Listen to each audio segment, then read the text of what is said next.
मंत्रालयाचं डिजिटायझेशन झालेलं आहे। यापुढे फेस आयडी द्वारेच मंत्रालयात प्रवेश मिळणार आहे। तसंच ज्या मजल्यावरची परवानगी मिळेल त्या व्यतिरिक्त इतर मजल्यावर आता जाता येणार नाही। ज्या विभागात काम आहे तिथेच प्रवेश मिळणार आहे, त्यामुळे आता इतर ठिकाणी जाता येणार नाही। मंत्रालय सुरक्षेच्या दृष्टिकोनातून आजच्या बैठकीत हा महत्त्वाचा निर्णय घेण्यात आलेला आहे। आपण पाहतोय मंत्रालयाचं डिजिटायझेशन झालेलं आहे आणि यापुढे फेस आयडी द्वारेच मंत्रालयात प्रवेश मिळेल। मंत्रालयाच्या सुरक्षेच्या दृष्टीने त्या ठिकाणी आलेला प्रत्येक माणूस हा आयडेंटिफाय झाला पाहिजे। अनआयडेंटिफाईड कोणी येता कामा नये या दृष्टीने एक नीट सुरक्षा सिस्टीम मंत्रालयाची आम्ही तयार करतो, ज्याच्यामध्ये प्रत्येकाला आपलं रजिस्ट्रेशन करावं लागेल।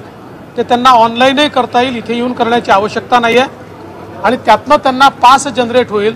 तो पास घेऊनच त्यांना आत येता येईल, जाताना तो पास त्यांना वापस करावा लागेल।